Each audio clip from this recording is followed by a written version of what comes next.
Alô, amigos do Futebol Ilimitado! Estamos de volta com mais um podcast, agora com uma nova sessão aqui do canal.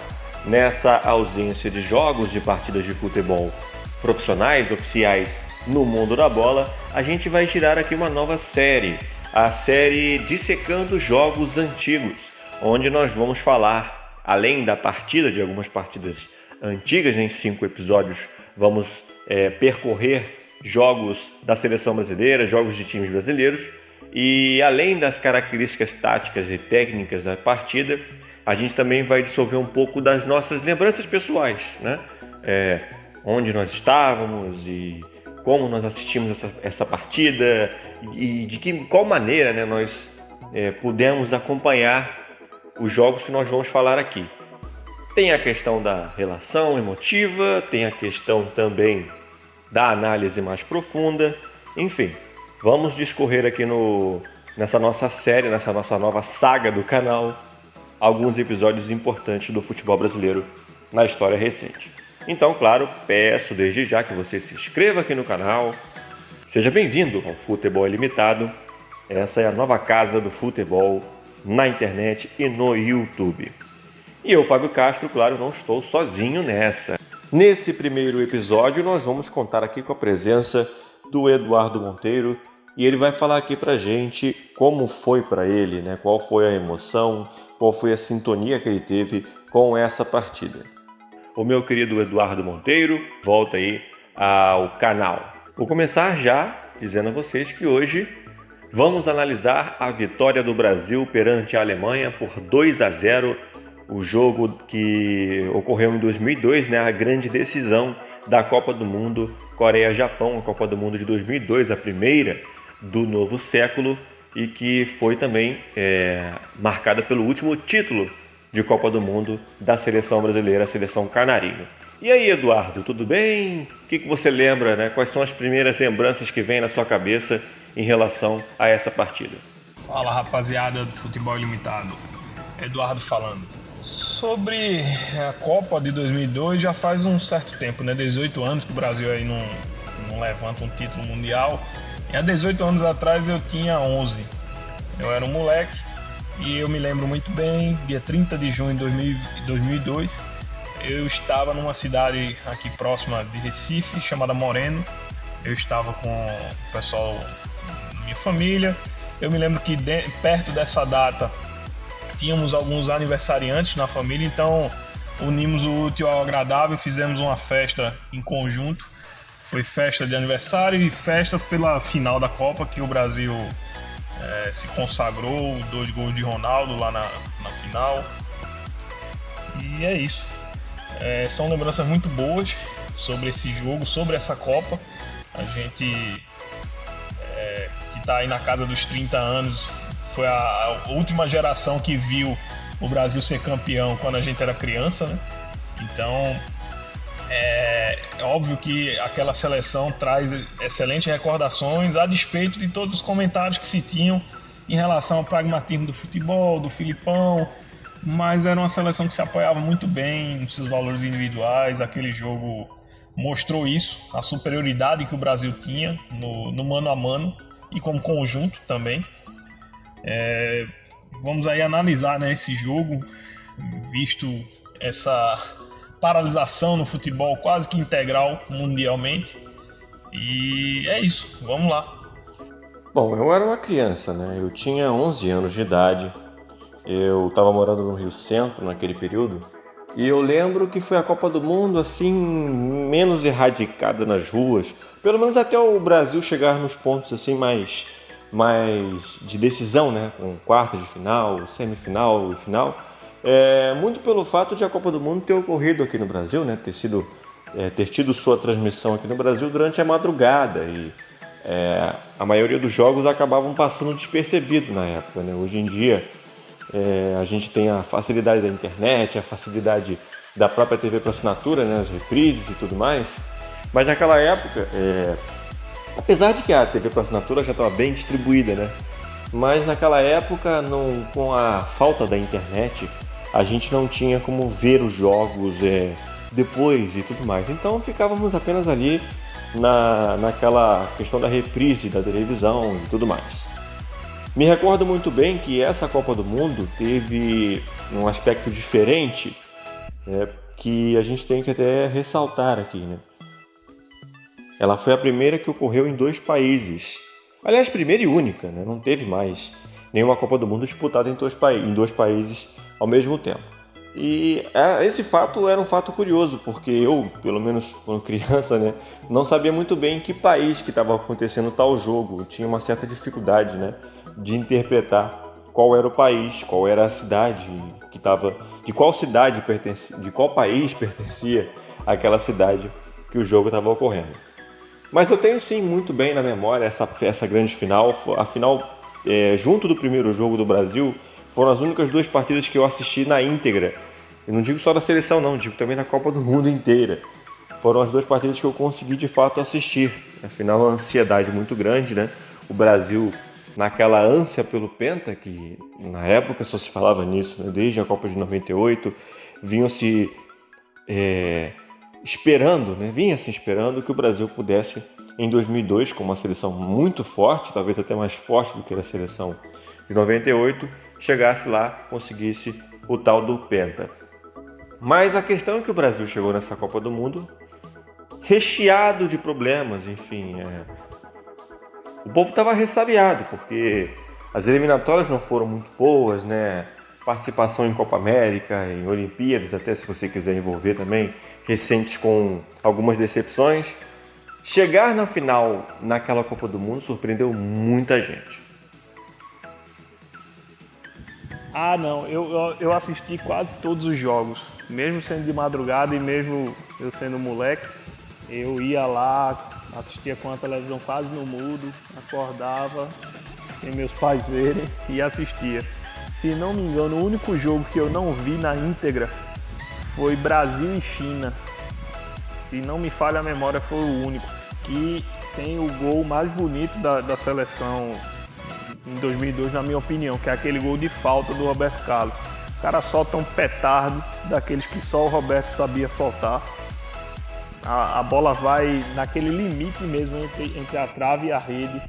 Aquele gol é sensacional para mim. Eu assisti quase todos os jogos, exceto esse. Do Brasil e de várias outras seleções também. Acompanhei bastante aquela Copa. Quando eu era moleque, eu gostava muito de geografia e provavelmente eu achava que eu ia trabalhar com isso no futuro. Acabou não se concretizando.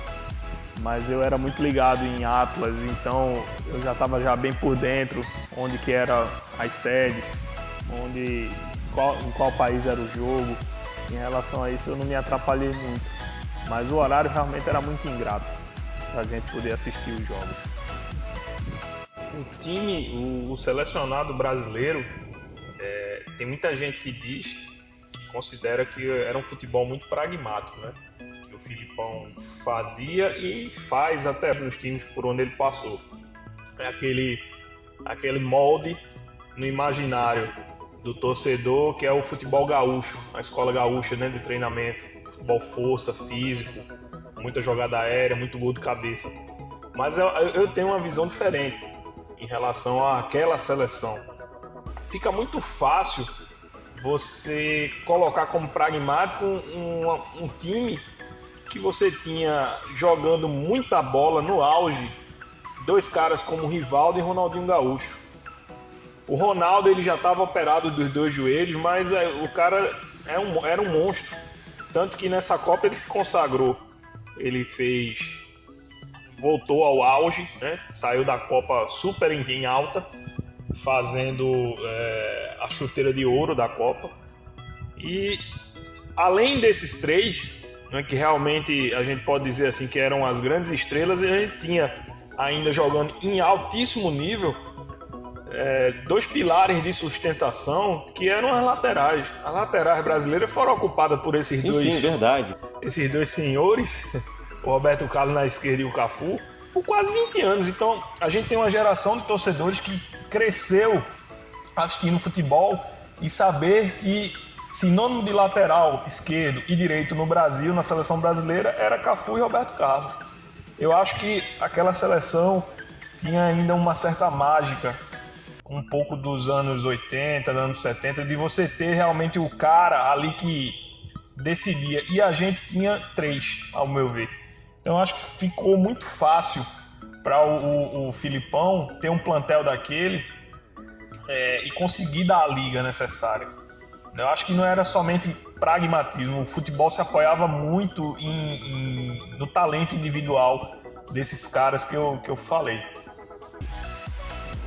Já em relação à Alemanha, daquela edição da Copa do Mundo de 2002, eu me atrevo a dizer que talvez tenha sido a Alemanha mais sortuda que tenha chegado numa final do Mundial. E eu vou embasar o meu comentário em você analisar as seleções que a Alemanha teve no caminho dela.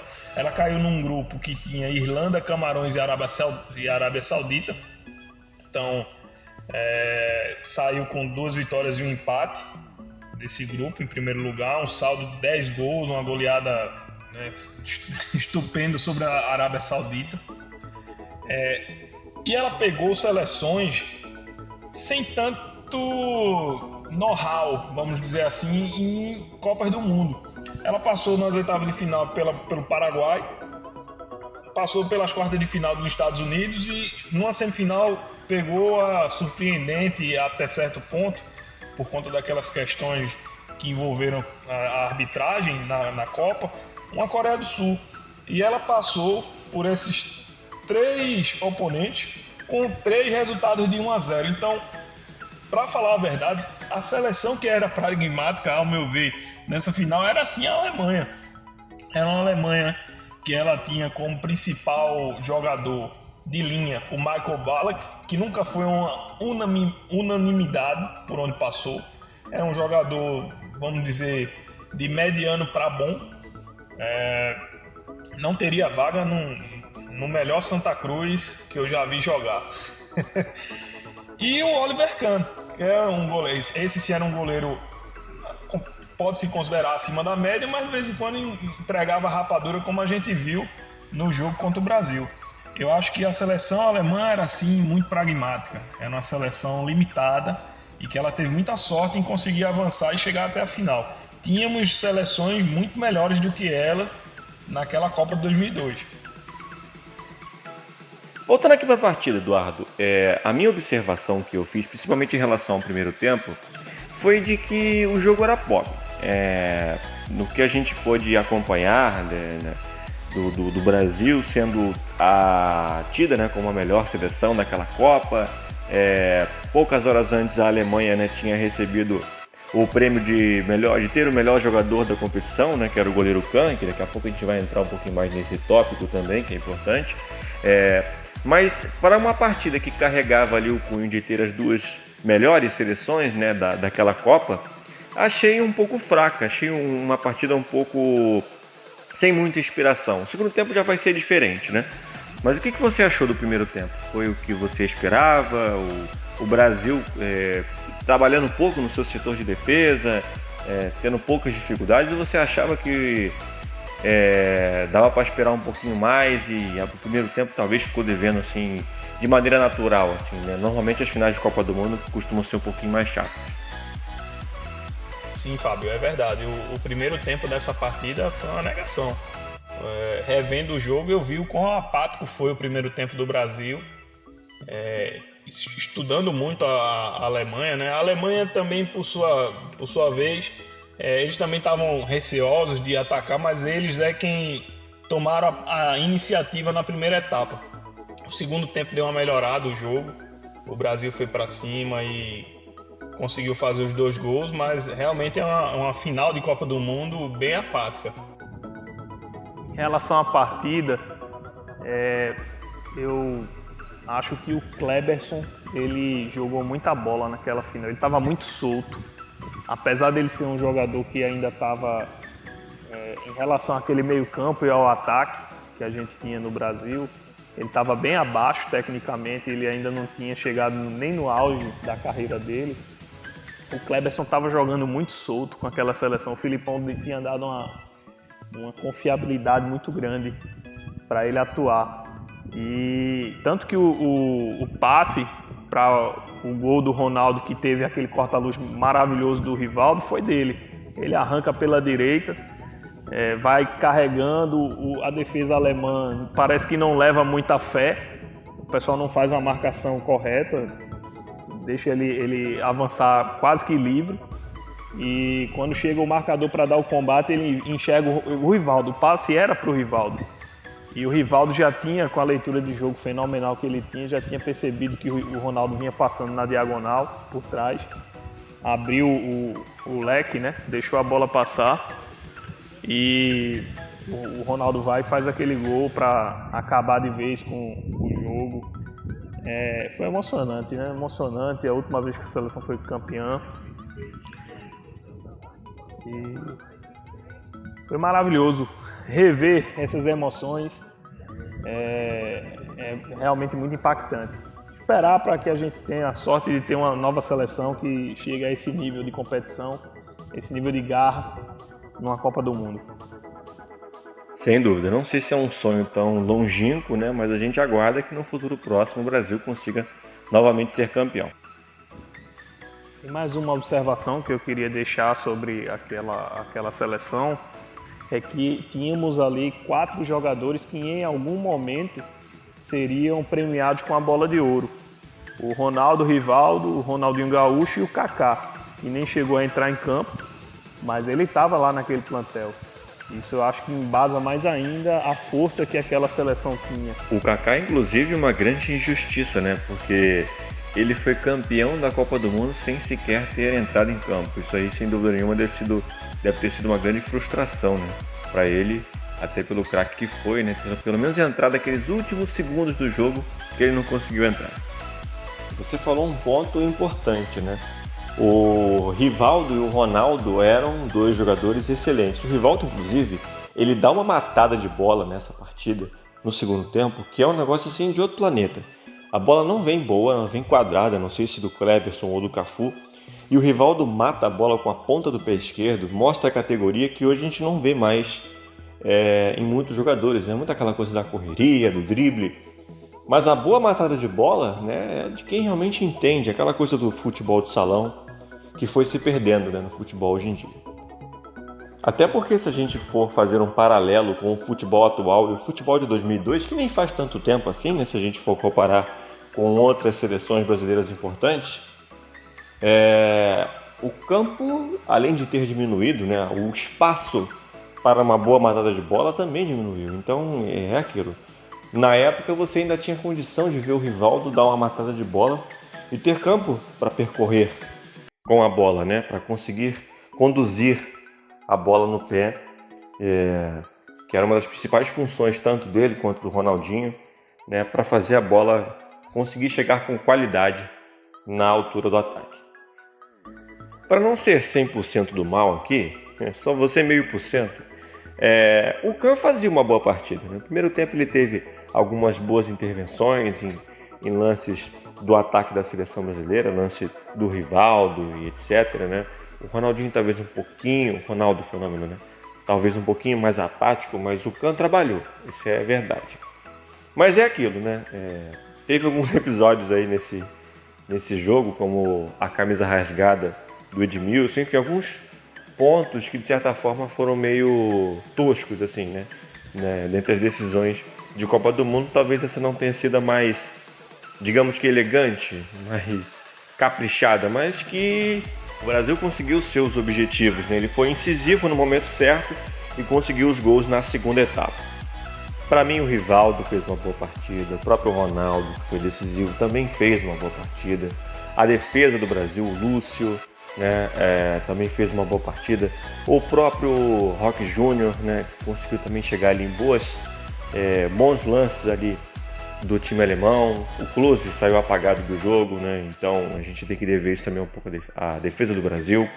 O goleiro Marcos, né, sim, também foi bastante decisivo quando estava 1-0. Aliás, o começo do segundo tempo, né, o começo do segundo tempo tem uma pressão da Alemanha que o Brasil conseguiu reduzir, né, conseguiu diminuir os espaços, teve uns lances perigosos, algumas boas finalizações do time alemão, ali por intermédio do Neuville, né, que era um jogador importante, né, daquela dupla de ataque alemã. e o Schneider também, que eram um dos destaques, né? Já que o Ballack não estava presente, né? Esses jogadores tiveram que assumir o protagonismo da seleção alemã naquela oportunidade. Até mesmo o Ronaldinho Gaúcho, que para mim ele vinha sendo nessa Copa um dos motores da seleção, nesse jogo em específico ele na minha opinião, ele andou meio apagado. Os jogadores que realmente se destacaram no segundo tempo do Brasil foram o Kleberson, como eu já havia falado, muito rápido, muito lépido, né? Com a bola nos pés, avançando bem pelos flancos, uma característica aí do futebol brasileiro, jogada pela ponta. O Rivaldo, como você destacou, aquela matada de bola dele é um negócio fenomenal, realmente ali é para quem entende, não é para qualquer um. E o Ronaldo, obviamente, pelo poder de decisão dele, né? No momento certo, o Ronaldo ele se destacava sempre nas partidas e deixava o gol dele. Nessa ele não deixou não deixou somente um, deixou logo dois, né? E na minha opinião, esses três jogadores foram realmente os fundamentais para a vitória brasileira. Além do Marcos, tem que deixar aqui também a menção honrosa só por aquela defesa que ele fez na cobrança de falta, ou foi no chute de fora da área, agora eu não me recordo bem, que ele trisca a bola com a ponta da luva e desvia, a bola bate na trave e vai para escanteio. Aquela defesa do Marcos valeu pela Copa inteira dele. É um ponto importante, né? A gente lembra muito do time, dos jogadores de linha, mas esquece que essa seleção tinha Marcos e Rogério Ceni, né? Que eram dois grandes goleiros. É claro que talvez o Brasil não tenha precisado tanto do goleiro, né? No caso do Marcos, para que fosse campeão. Ele não foi tão personagem, né? Como foi, por exemplo, em conquistas importantes do Palmeiras, como de Copa Libertadores da América. Mas teve também sua presença nessa partida, né? Fez a sua defesa importante. Acho que o Brasil também merece, a gente tem que, né? Eu acho que o Marcos merece também ser destacado nessa decisão. Aliás, todos os jogadores, né? Foi uma grande Copa do Mundo, o Brasil venceu todas as partidas. O Ronaldo, por muito pouco, não atingiu o recorde de Jairzinho, né? Na Copa de 70, que o Jair Ventura havia feito gol em todos os jogos daquela Copa, naquela oportunidade. O Ronaldo, só por conta de um jogo, né, diante da Inglaterra, nas quartas de final, o Brasil venceu 2-1, mas o Ronaldo não marcou. De repente, se tivesse marcado, teria conseguido atingir esse recorde do Jairzinho de ter sido o jogador que marcou em todos os jogos da Copa do Mundo, né, desde o primeiro até uma grande final. Enfim, eu acho que dá pra gente resumir como uma conquista histórica, de uma seleção que fez uma campanha arrebatadora, de um treinador, Luiz Felipe Scolari. Tudo bem, muita gente vai recordar do 7-1 e tudo mais, que realmente foi uma queda tática do nosso treinador da seleção, mas temos também que ressaltar, ele foi sim importante com o seu esquema tático, com a sua maneira de posicionar jogadores, com os seus jogadores de confiança, né? Vamos lembrar que Marcos, Edmilson, Kleberson não eram unanimidade, né, na seleção brasileira. Deu certo, né? Conseguiu atingir o mais alto nível.